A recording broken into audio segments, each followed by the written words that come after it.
जिन्ना या सावरकर, सावरकर जो है वो नास्तिक था जी। लेकिन कट्टर था। बस्तर का इलाका है, उसको सरकारी अधिकारियों के लिए काला पानी माना जाता था। जिसको पनिशमेंट पोस्टिंग देनी होती थी उसे बस्तर ट्रांसफर कर देते थे। आदिवासियों की हत्याएं की गई, महिलाओं से बलात्कार किया गया। लेकिन जो लोग ना पूजा करते हैं ना नमाज पढ़ते हैं, जो सिर्फ पूंजीपतियों की गुलामी करते हैं, वो जो करोड़ों रुपया खर्च करते हैं, वो जनता की सेवा करने के लिए खर्च नहीं करते। 1942 के आंदोलन में पिताजी ने रेलवे स्टेशन पर आग लगाई और कांग्रेस वालों को बिल्कुल चिंता नहीं है। इस देश में जो सांप्रदायिकता जिस तरीके से भरी जा रही है न युवाओं के बीच ये में, क्या कर रहे हैं, एनआईए हो चाहे यूएपीए के अंतर्गत पुलिस हो, ये देश की रक्षा करने वाले, समाज को अच्छा बनाने वाले इन लोगों को फंसा रहे हैं। सरकार की ये डराने वाली जो तरकीब है ये तो काम नहीं कर रही है। क्या लगता है कि धार्मिक कट्टरता को हम कैसे खत्म कर सकते हैं? मुझे कोई डर नहीं है कि सरकार मुझे बर्बाद कर देगी, क्योंकि मैं ऑलरेडी बर्बाद हो चुका हूँ। कुछ खो जाने का डर नहीं है मेरे को। साथियों नमस्कार, मैं वीरेंद्र और आप देख रहे हैं हमारा यूट्यूब मंच बोलो साथी। आज हम एक ऐसी शख्सियत के साथ हैं जो किसी परिचय की मोहताज नहीं है, जिन्होंने अपना पूरा जीवन आदिवासियों के लिए, जल जमीन जंगल के लिए लगा दिया। सांप्रदायिकता को कैसे खत्म किया जाए उस पर सर का विशेष काम है। आदिवासियों का कैसे उत्थान हो।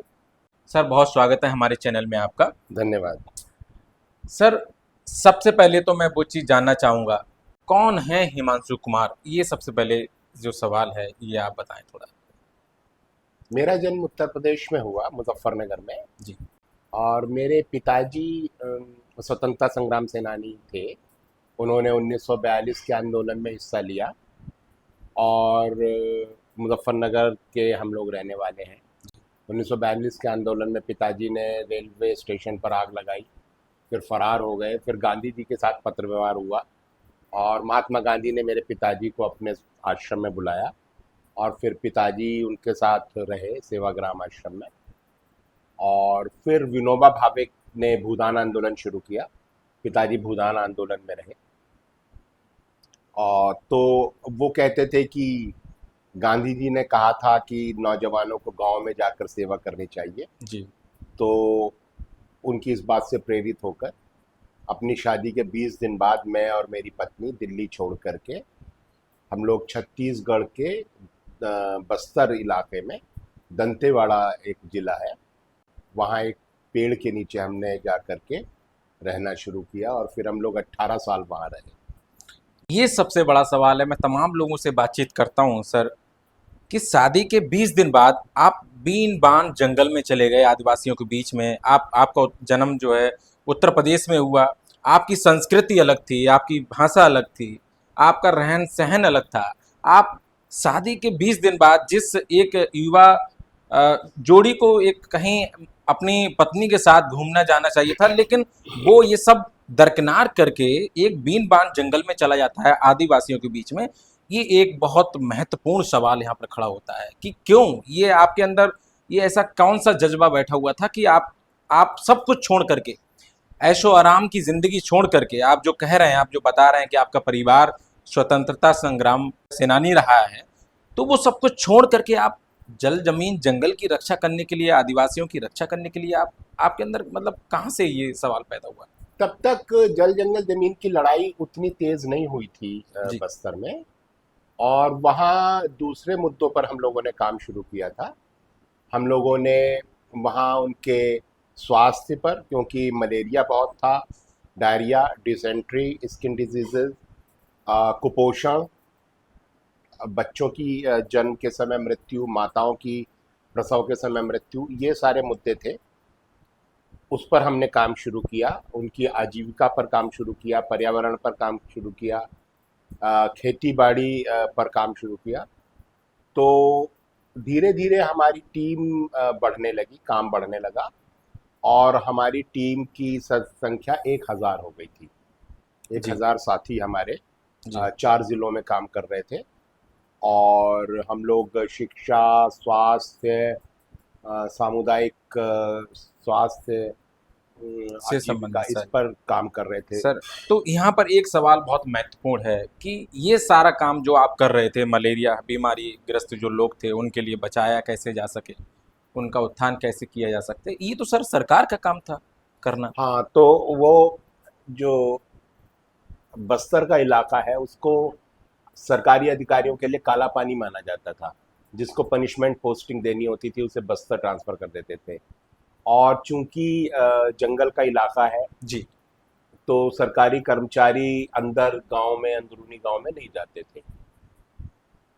तो स्वास्थ्य के कर्मचारी या टीचर, आंगनवाड़ी कार्यकर्ता, ये गांव-गांव में नहीं जाते थे, अनुपस्थित रहते थे, इरेगुलर रहते थे। और सरकारी जो फैसिलिटीज़ हैं वो गांव तक नहीं पहुंचती थी। सर, जैसा कि मैंने जाना कि आपने वहाँ एक आश्रम की स्थापना की थी। उस आश्रम में आप शिक्षा बच्चों के लिए ग्रहण करवाते थे और जागरूक करते थे लोगों के लिए कि आपको आपके संविधान ने ये अधिकार दिए हैं। एक समय वो आया जब सरकार बदली, कांग्रेस की पहले सरकार थी जिस समय आपने आश्रम को स्थापित किया। सरकार बदली और बीजेपी गवर्नमेंट आई और उस आश्रम को बुलडोज कर दिया गया। इसका क्या कारण था सर? 2005 में भाजपा सरकार ने, छत्तीसगढ़ की भाजपा सरकार ने एक बड़ी कंपनियों के लिए ज़मीनों पर कब्जा करने का अभियान चलाया। और उसमें 5,000 जो गुंडा तत्व था उसको भर्ती किया, उनको सरकारी राइफलें दी और उनको कहा कि आप लोग स्पेशल पुलिस ऑफिसर हैं। और फिर इसके साथ वहाँ की पुलिस को और पैरामिलिट्री फोर्सेस, सीआरपीएफ वगैरह को जोड़ करके और गांव पर हमले शुरू किए। उन्हीं लोगों से उन्हीं पे हमले होने। हाँ, और इस तरीके से गांव पर हमले शुरू किए। आदिवासियों की हत्याएं की गई, महिलाओं से बलात्कार किया गया, उनके घर जला दिए गए, उनकी फसलें जला दी गईं। और इस तरह एक के बाद एक 650 गांव जला दिए गए। इसमें हज़ारों आदिवासियों की हत्या हुई, हज़ारों आदिवासी महिलाओं से बलात्कार हुआ।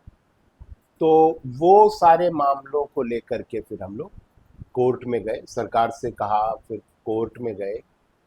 और उसके बाद छत्तीसगढ़ की भाजपा सरकार ने 2009 में हमारे 16 एकड़ के फैले हुए आश्रम में बुलडोज़र चला दिया।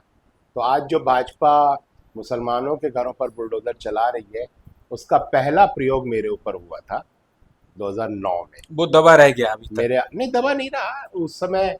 जो आउटलुक नहीं, मैगजीन, जो लोग ये कह रहे हैं कि पहली बार बुलडोजर अब आई है, उनको नहीं पता था नहीं, इसका। नहीं पता, लेकिन 2009 में। और आउटलुक जो मैगजीन है उसके जी, उसने फ्रंट पेज पर जी छपा जी था। सारे बड़े बड़े अखबारों में खबर आई थी।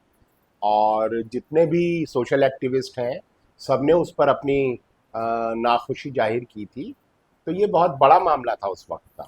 सर, एक मैं कहीं पढ़ रहा था तो देखा था कि सीबीआई एक बलात्कार के केस में जांच के लिए जाती है आदिवासियों के बीच में जो महिलाओं के साथ बलात्कार किया गया था। तो वहाँ की जो लोकल पुलिस होती है, स्टेट पुलिस, वो उन पे हमला कर देती है।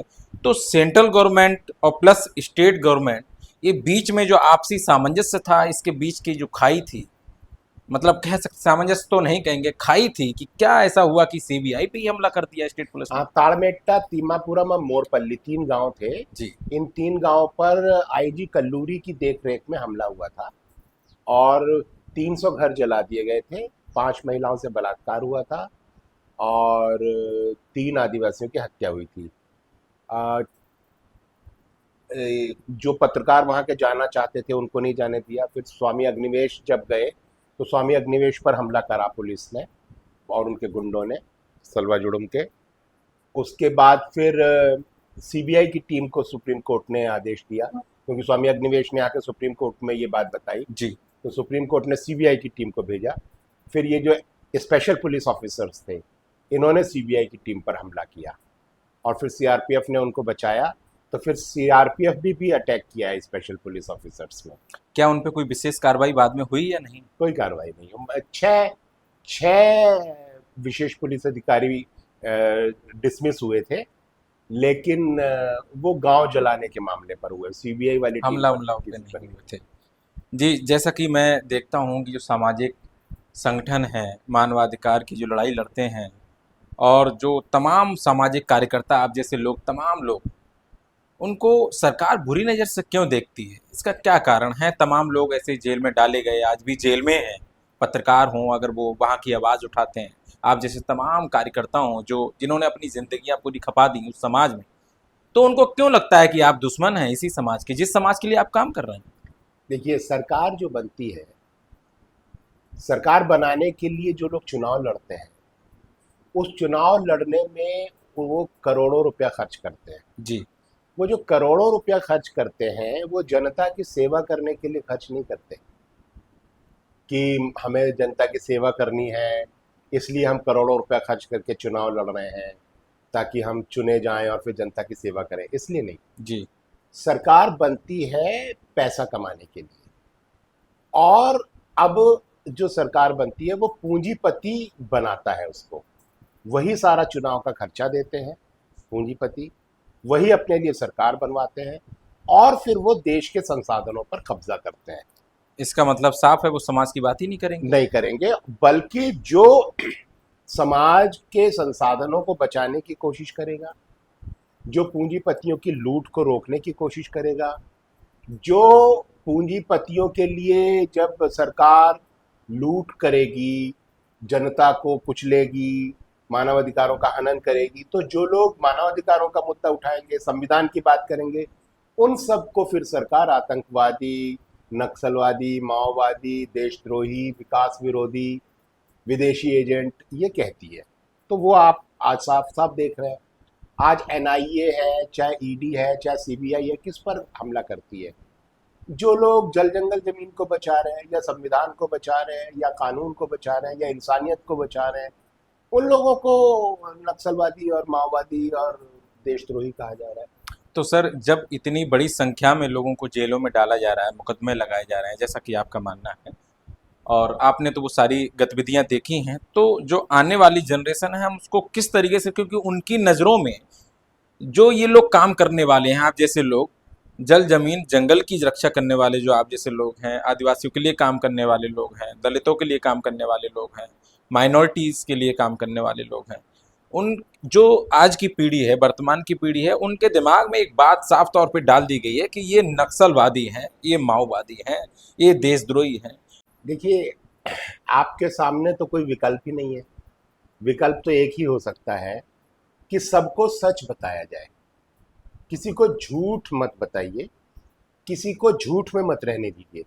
अगर सरकार नौजवानों के दिमागों में झूठ डाल रही है, तो हम सबका यही कर्तव्य है कि हम सच बताएं। सर, सरकार तो फिल्म भी ला रही है बस्तर।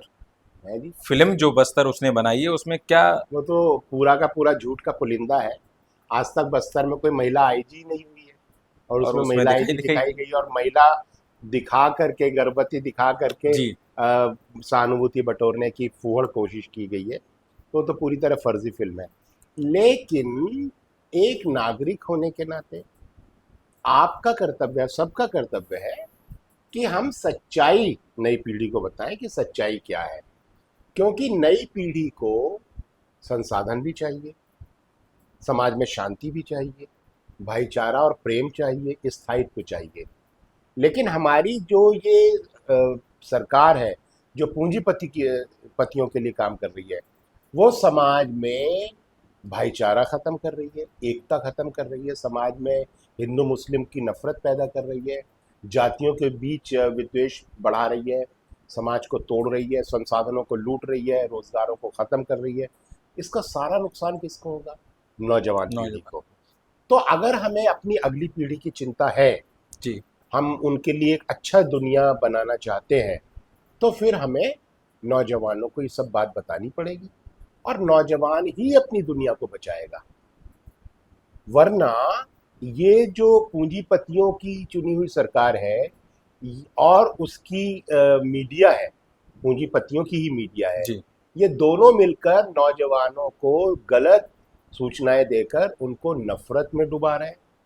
आज नौजवानों को मुसलमानों के खिलाफ नफरत में डुबाया जा रहा है, फर्जी नैरेटिव्स उनके दिमागों में डाल करके। जातियों को के बीच नफरत फैलाई जा रही है, आदिवासियों के बारे में झूठी बातें फैलाई जा रही हैं, उनको कहा जा रहा है ये नक्सलवादी हैं, विकास विरोधी हैं। तो ये सारी सच्चाई हमें नौजवानों को बतानी पड़ेगी। सर, मैं उसी को जोड़ते हुए आपसे ये सवाल करना चाहता हूँ कि जैसा कि अभी 2022 में 519 जो आपने याचिका दायर की थी, 522 522 जो मुकदमे दायर किए थे आपने कोर्ट में, उसी में से एक फैसला ये आता है कि आप ही को दोषी बना दिया जाता है और आप पर जुर्माना लगा दिया जाता है 5 लाख रुपए का। और उसी जुर्माने के साथ आप दरकिनार कर देते हैं कि मुझे ये जुर्माना स्वीकार नहीं है, मैं इसको भरूंगा नहीं। भले ही आप ये तक कह देते हैं कि मुझे जेल में डालना है तो डाल दीजिए, लेकिन जुर्माना नहीं भरूंगा। तो ये आपने कैसे अस्वीकार कर दिया, इसका क्या कारण था? भाई, वो पैसा भरने का मतलब था मैं ये मान लेता कि मैंने गलती की है। मैंने कोई गलती नहीं की। लोग मारे गए, पुलिस ने मारा, परिवार कह रहा है, बच्चे का हाथ काट दिया, 2 साल के बच्चे का हाथ काट दिया, उसकी माँ की हत्या कर दी, उसके लाश के साथ बलात्कार किया पुलिस वालों ने। तो ये सारा मामला लेकर अब सुप्रीम कोर्ट आए थे। लेकिन ये सर सच्चाई तो सामने आती नहीं है, जो आप बता रहे हैं ये तो बहुत गहरी सच्चाई है। भाई, कोई सुनना चाहे तब तो सुप्रीम कोर्ट ने तो हमारी बात सुनी नहीं। सुप्रीम कोर्ट ने बिना कोई जांच करवाए ये कह दिया कि आप झूठ बोल रहे हैं। तो हमने कहा कि जब आपने जांच ही नहीं कराई तो आपको कैसे पता हम झूठ बोल रहे हैं सच बोल। हाँ, तो ये एक ऐसा सवाल था कि अगर मैं इसका विरोध नहीं करता तो फिर सारी जनता के बीच ये संदेश जाता कि आदिवासियों का कोई मुद्दा ही नहीं है, उन पर अत्याचार हो ही नहीं रहा है, हिमांशु कुमार झूठ बोल रहा है और उसने चुपचाप पैसा भर दिया। तो इस पूरे के पूरे जो सुप्रीम कोर्ट का एक गलत फैसला था, जी। उसका विरोध करने का एक ही तरीका था कि मैं उसका विरोध करूं, जेल जाने के लिए तैयार रहूं और गांधी के तरह सत्याग्रह करके मैं रिफ्यूज कर दूं उसको। जब तो आपने मैंने मना कर दिया कि मैं नहीं दूंगा 5 लाख। जी, फिर इसके बाद में कोई सुप्रीम कोर्ट में विचार विमर्श हुआ इस बात पे? नहीं, रिव्यू पिटीशन डाली थी लेकिन वो भी सुप्रीम कोर्ट ने रिजेक्ट कर दी। सर मैं वर्तमान की राजनीति पे आऊं तो राहुल गांधी लगातार आदिवासियों की बात कर रहे हैं, उनकी जुबान से हर मंच पे आदिवासी, आदिवासियों के हक, आदिवासियों के अधिकार, आदिवासियों के जो उन पे दुर्व्यवहार हुए हैं उनके साथ हक और हुकूक की बात कर रहे हैं। क्या लगता है ये बात जो है राहुल गांधी की, जो कि देश के विपक्ष के सबसे बड़े नेता हैं, एलओपी भी हैं, तो क्या लगता है कि वो बात, राहुल गांधी की बात आदिवासियों तक पहुंची? देखिए, राहुल गांधी की बात आदिवासियों तक पहुंच रही होगी, सोशल मीडिया वगैरह वो भी देखते हैं आजकल। जो पढ़े लिखे आदिवासी नौजवान हैं वो जानते हैं, सुनते हैं। लेकिन हमारा प्रश्न थोड़ा गहरा है। जी। प्रश्न ये है कि चिदम्बरम जब होम मिनिस्टर थे कांग्रेस की सरकार में, मनमोहन सिंह सरकार में, जी। तब उन्होंने ही ऑपरेशन ग्रीन हंट शुरू किया था, जो सलवा जुड़ुम के बाद चलाया गया, जिसमें जंगलों में जो आदिवासी सलवा जुड़ुम से डरकर भाग गए थे जी। जी। उनको मारने का अभियान था। और जब हम लोगों ने उसके खिलाफ अभियान चलाया, उसको एक्सपोज किया, तो फिर चिदम्बरम को कहना पड़ा कि नहीं, कोई ऑपरेशन ग्रीन हंट नहीं चल रहा है। लेकिन वो चला और उसमें बहुत सारे आदिवासियों लोग की मारे। हत्या हुई। वो मामले भी हमने कोर्ट में सौंपे। आज भी अगर कांग्रेस, एक तो जो उसकी कॉरपोरेट परस्त नीतियां हैं, कॉरपोरेट राज जो है, लोगों के संसाधनों पर कब्जा करना, ये तो मनमोहन सिंह के समय में शुरू हो गया था। ठीक। और चिदम्बरम ही लंदन में भाषण दे के आए थे कि आप मल्टीनेशनल कंपनीज जो हैं, आप पहले ईस्ट इंडिया कंपनी के रूप में आए लेकिन आपको 200 साल में जाना पड़ा, इस बार आप आइए और हमेशा के लिए वहाँ रहिए। ये चिदम्बरम का भाषण था, जी। है ना। और कॉरपोरेट, तो अगर कांग्रेस अपनी उस नीति में बदलाव नहीं करेगी तो फिर से उसको मानव अधिकारों का हनन करना पड़ेगा, फिर से उसको जमीनों पर कब्जा करना पड़ेगा। तो जब तक आप ये नहीं कहते कि हम अपनी आर्थिक नीतियों का समीक्षा कर रहे हैं, हम उसमें बदलाव ला रहे हैं और ये हमारी नई आर्थिक नीतियां होंगी। ये तो राहुल गांधी भाषणों में अपने कहे हैं कि पुरानी कांग्रेस और आज की कांग्रेस अलग है। नहीं, तो आर्थिक नीतियां बदल हाँ। रहे हैं। वो ये कह रहे हैं कि चिदम्बरम से गलतियां हुई थी, ये तो सर नहीं कहा है अभी तो तक। नहीं कह रहे। और चिदम्बरम को आज भी उन्होंने अपनी जो जो एजेंडा कमेटी है, जी। जो जो मैनिफेस्टो कमेटी है, उस मैनिफेस्टो कमेटी के चेयरमैन है वो, कांग्रेस के प्रवक्ता बन के वो प्रेस बात कॉन्फ्रेंस करते करते हैं। तो हम आदिवासियों की तरफ से अगर हम देखें तो कांग्रेस को खुलकर कहना पड़ेगा कि हाँ, हमारे समय में भी गलतियां हुई और हम उन गलतियों को बदलने को तैयार हैं। अभी छत्तीसगढ़ में कांग्रेस की सरकार थी, जी पूरे 5 साल जो फर्जी मुठभेड़ें हुई, एक में भी पुलिस के खिलाफ एफआईआर दर्ज नहीं हुई, एक में भी जांच शुरू नहीं हुई। ये भी सो बहुत बड़ा सवाल है सर। सोनी सोरी के ऊपर 7 फर्जी मामले बनाए गए थे। पहले वो सरकारी टीचर थी, उनको सस्पेंड कर दिया गया था जेल जाने के बाद। जब वो 7 मामलों से बरी हो गई तो उनको उनकी नौकरी वापस मिलनी चाहिए थी। जी कांग्रेस सरकार ने उनकी नौकरी वापस नहीं दी। तो कांग्रेस को भी तो अपने भीतर सुधार लाना पड़ेगा, बिल्कुल सर, बिल्कुल। है ना। खाली भाषण देने से भाजपा काम को नहीं हटा चलेगा। दिया जाए और कांग्रेस आ जाएगी और सब ठीक हो जाएगा, ऐसा नहीं होता है। ठीक करना पड़ता है, एक एक चीज को ठीक करना पड़ता है। आदिवासियों के बीच में सर जिस तरीके से मैं आरएसएस के सवाल पे आऊंगा कि आरएसएस जिस तरीके से भारत में लोगों के बीच में पहुंच रहा है, आदिवासियों में वो कहाँ तक पहुंचा है और कहाँ तक वो मतलब आरएसएस की जो एक विचारधारा है उसको स्थापित कर पाया है या नहीं? बस्तर में तो पहुंच रहा है, गांव तक पहुंच गया है बस्तर के। और कांग्रेस वालों को बिल्कुल चिंता नहीं है। वो अपने गांव तक ना तो कांग्रेस सेवा दल को पहुंचा रहे हैं, ना वो अपनी विचारधारा समझा पा रहे हैं। हमने तो कांग्रेस सरकार जब छत्तीसगढ़ में बनी 2018 में, जी तो हमने उनको कहा भी कि हम तैयार हैं गांव-गांव तक गांधी की और कांग्रेस की विचारधारा पहुंचाने के लिए। जी सांप्रदायिक एकता, राष्ट्रीय एकता, जाति मुक्त भारत, युद्ध मुक्त दुनिया, ये सारे विचार हम गांव-गांव तक पहुंचाएंगे क्योंकि आरएसएस काम कर रहा है। लेकिन कांग्रेस सरकार ने हमारी बात नहीं मानी, ना हमें कोई हमारे प्रस्ताव को सुना, ना उस पर कोई कार्रवाई की। और यही कारण है कि 5 साल बाद कांग्रेस हार गई। क्या कारण था इसके पीछे कि आरएसएस के लोग भी कहीं कांग्रेस में शिफ्ट थे क्या? क्योंकि जब कांग्रेस आपने कहा देखिए, था कि हम कांग्रेस के विरोध आरएसएस के विरोध में काम करेंगे, तो उनको तो सहमति दर्ज करा देनी चाहिए थी। भाई छत्तीसगढ़ की कांग्रेस सरकार तो राम मंदिर बनाने का झंडा काम उठाए कर रही हुए थी थे। कि हम 100 राम मंदिर बनाएंगे, राम पथ गमन यात्रा। हमने कहा था ये आप सॉफ्ट हिंदुत्व अपनाओगे तो भाजपा को बढ़त मिलेगी, आप नुकसान में रहोगे। वही हुआ। लोकतंत्र इस देश में है और लोकतंत्र से ये देश चलता है, संविधान से ये देश चलता है। तो इस देश में जो सांप्रदायिकता जिस तरीके से भरी जा रही है नव युवाओं के बीच में, तो ये सर घातक तो है ही, सबको दिख रहा है कि घातक है। लेकिन इसके सुधार कार्य क्या हो सकते हैं? उसको कैसे खत्म किया जा सकता है? उसको कैसे रोक लगा सकते हैं? जो मेन स्ट्रीम मीडिया है वो भी इस पे पूरा एकदम शाम को बैठ करके डिबेट करवाती है, हिंदू मुस्लिम पे, जाति पे डिबेट करवाती है। देखिए, पहली बात तो ये है कि जो उनका प्रचार है नफरत को बढ़ाने वाला, समाज को बांटने वाला, समाज के नौजवानों को उसके बुनियादी मुद्दों से ध्यान बटाने के लिए है कि जी नौजवान अपने रोजगार के बारे में ना सोचे, ना संघर्ष करे, ना जल जंगल जमीन की लूट को लेकर के कोई सवाल उठाया जाए, पूंजीपतियों के रास्ते में कोई रोड़ा ना अटकाया जाए, इसलिए नफरत की राजनीति करी जाती है।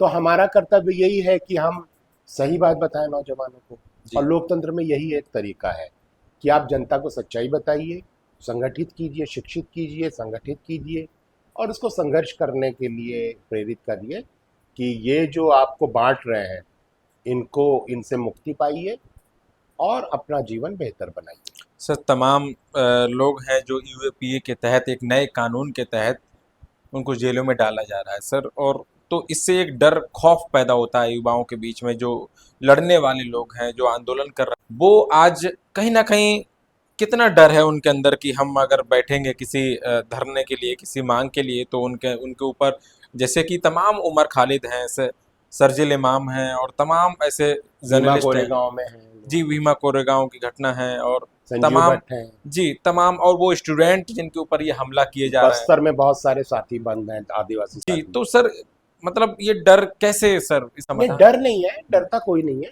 और आज भी कोई डरा हुआ नहीं है। तो जगह जगह लोग संघर्ष कर रहे हैं, सरकार की गलत नीतियों का, गलत कामों का विरोध कर रहे हैं। कोई जेल जाने से नहीं डरता है। और तो सरकार की ये डराने वाली जो तरकीब है, ये तो काम नहीं कर रही है।